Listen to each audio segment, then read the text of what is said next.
Bismillahirrahmanirrahim. Thank you very much, organizers, for inviting me to talk about Pakistan's relations with Uzbekistan and Tajikistan.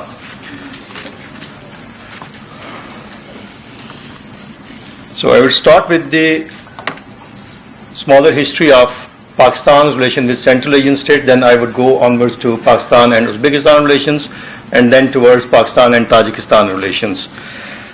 Well, Pakistan started its relationship with enthusiasm towards Central Asia right after their independence.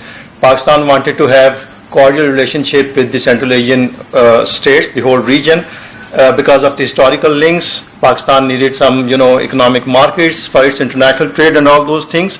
And Pakistan was one of the states which immediately recognized all the Central Asian states and opened up its embassies in all the 5 capitals. Initially, Pakistan granted 30 million grant to Uzbekistan and $10 million grant for each of the rest of the Central Asian states. So it was one of the positive gestures that Pakistan showed towards the Central Asian region.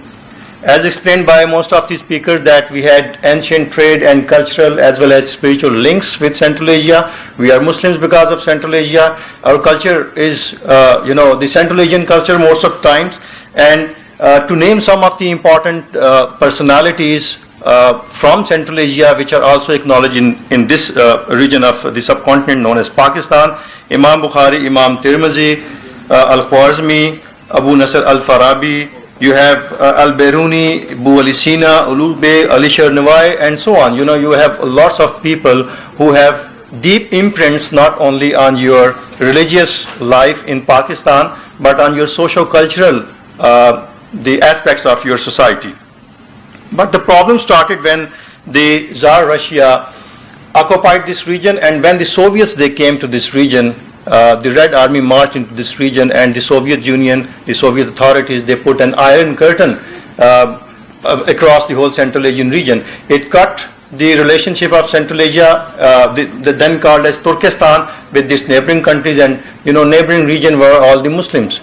In east it was Xinjiang, in the south it was Afghanistan and Iran, and towards west it was Turkey and so on. So we did not have any connection with the Central Asian region. So it was a open window for Pakistan when these states got independence, and Pakistan started its relationship with the Central Asian states. As I explained earlier on, initially we had very good enthusiasm, in fact, not very good relation, but enthusiasm to have good relationship with the Central Asian states.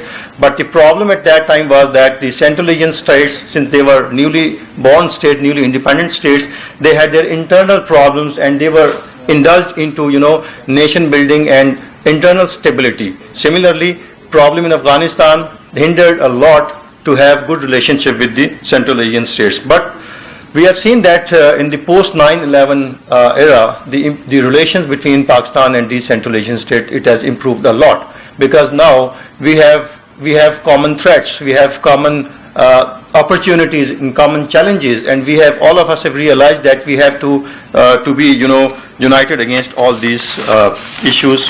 Otherwise, we are not going to have prosperous region.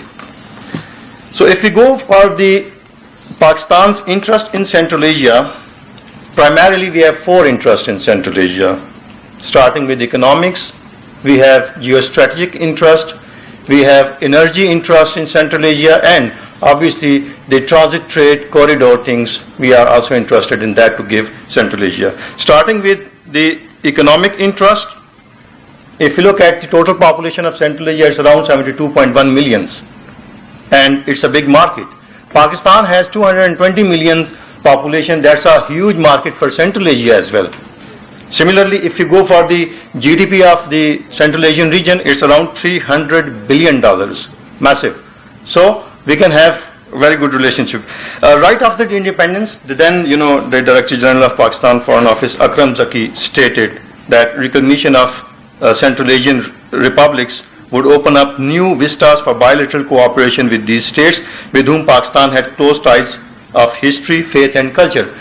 And we knew it right from the beginning that Central Asia is very important for Pakistan, but due to some of the reasons we could not have. So, but the problem is, despite having all these opportunities for Pakistan and Central Asia or Central Asia to Pakistan, the bilateral trade or the trade between Pakistan and each and every Central Asian state, it is very low. It could have been more, but still it's very low. But there are, two important developments within the region. That is, one is the CAREC, Central Asian Region Economic Cooperation, and then you have RICA, that is on Afghanistan, to rebuild and reconstruct Afghanistan and to connect Afghanistan with its neighboring region. So we can hope that in future, if such kind of initiatives are fulfilled, then we would be in a better position to connect with Central Asian region. If we come towards strategic interest of Pakistan in Central Asia, obviously Pakistan's foreign policy, most of the times, it has been influenced by two factors. One is the Indian factor, and second is your Islamic values. You want to have good relationship with the Muslim countries. So these two factors are very much important so far. The strategic interest in Central Asia, so far Pakistan are concerned. Pakistan and Central Asian states, they are member of common regional as well as international organizations, like we are members of Organization of Islamic Conferences, known as now countries, and then the Economic Cooperation Organization, and then the most important is Shanghai Cooperation Organization, because OIC and ECOR, they are, the recessive organizations, they are not fully functioned or active in regional integration or, political integration. But Pakistan has joined Shanghai Cooperation Organization thanks to the Central Asian states. They supported Pakistan's entry into this organization, and it would definitely open up new areas and vistas for Pakistan relation with Central Asian states. Another important problem for Pakistan is the Indian involvement into Afghanistan. Just like the Secretary was discussing Pakistan's security problems in Afghanistan, we cannot leave Afghanistan for the extra regional powers who are involved into this particular region. And you know that India has missions in Afghanistan. It has consulates bordering with Pakistan, and you know that the terrorists, especially the TTP, Tehreek-e-Taliban Pakistan, as well as BLA, they are being supported by external powers, and everybody knows the case of Kulbhushan Yadav. So in this scenario, Pakistan is very much interested and very much, it's very much worried about the Indian involvement into Afghanistan. Then we know that India has a base in Tajikistan and a medical facility in Tajikistan. Although it's not for the military or strategic purposes by India, India had a good relationship with the USSR, Soviet Union, during the Cold War times, and it had consulate in Tashkent as well. They had, historical ties with each other, but obviously this is one thing that can be, that is a real matter of concern for Pakistan. But when I would be discussing the Pakistan-Tajikistan relationship, I would be discussing that how these relations, they have improved a lot, so we need not to worry about these bases. The third interest of Pakistan in Central Asia is obviously energy interest. We are energy-starved country, one of the most energy-starved countries in the world, and we want energy not only to run the domestic issues, but obviously for our industry as well. Central Asia is very rich in hydrocarbons. Kazakhstan, massive oil reserves. Turkmenistan, massive gas reserves. Uzbekistan, huge gas reserves. So we can have connectivity, and we can have all these reserves imported from Central Asia. The most important is TAPI project and CASA 1000 project. Negotiations are being done time and again. There had been so many rounds of discussions how to materialize these projects, but obviously we know that the issue, instability in Afghanistan, is the major issue that is a hurdle to materialize these two projects. Then there are certain other proposed projects. One is the TAP, Turkmenistan, Afghanistan, Pakistan electricity project. Then you have TUTAP, Turkmenistan, Uzbekistan, Tajikistan, Afghanistan, and Pakistan. Again, this is another project that would be linking CASA and TAPI each other. Then you have another proposed pipeline, that is Termez, Kabul, Peshawar to India gas pipeline. So these are some of the proposed projects which can be negotiated, and further work can be done on these. The fourth important objective or interest of Pakistan in Central Asia is the transit routes. we need to give Central Asian, because Central Asia is a landlocked region and it has to rely on its neighboring regions and countries for its international trade through the seas. So Pakistan is one of the shortest routes from both from it's I think the shortest from Tajikistan and one of the shortest from Uzbekistan to the seas. So it can be a very good option for these two states as well as the Central Asian states in general to have their international trade through Pakistan. Then we have built Gwadar port as well, and Gwadar port is definitely be going to an international transit hub for international trade, sea trade. CPEC is also, it has been mentioned by one of the worthy speakers that CPEC would also provide the Central Asian states, another. We won't say that it is the only route for Central Asia to connect to international community, but it's one of the new routes for Central Asian region to connect to international community. And one thing is very important, that it is the only corridor under the whole BRI project where the physical work is being done.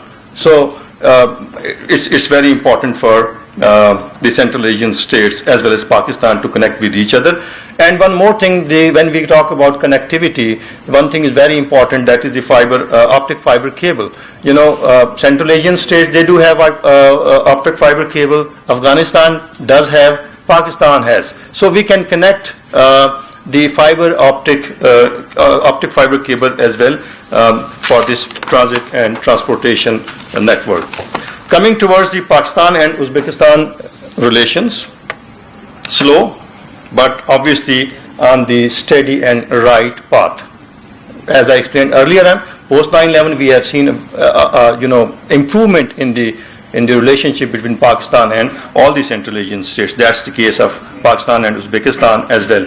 So Pakistan was the third country which opened up million population. Uzbekistan has almost 50% of the whole Central Asian population. So it's the most populous country in Central Asia. So it's a big market, huge market, and you can have your objectives achieved in Uzbekistan as well. And obviously both Pakistan and Uzbekistan, they share similar views on major regional and international issues. The good thing is that we have direct connectivity with Uzbekistan by air. Uzbek Air is operating from Lahore to Tashkent. It used to operate from Islamabad to Tashkent as well, but due to some technical reasons, the flights had been cancelled from Islamabad. But still, you can go to Uzbekistan and you can reach Uzbekistan, Tashkent within, I think, 2 hours, sir, Excellency. You can reach Tashkent within 2 hours, the same time which you would reach to Karachi. The trade volume is standing startling.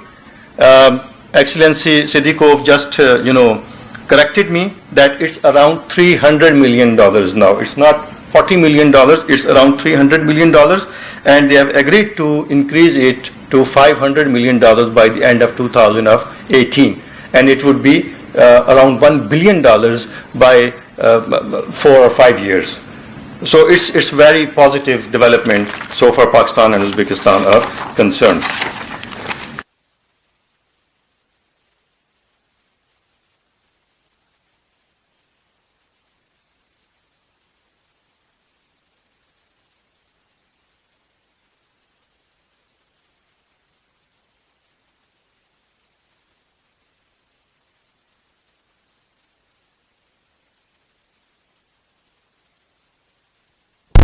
Realities, and we should not be dealing the whole region wholly. Coming towards conclusion, as discussed earlier on, Pakistan provides one of the best opportunities for Central Asian states to enhance their international trade, but for that purpose, the prerequisite is stability in Afghanistan.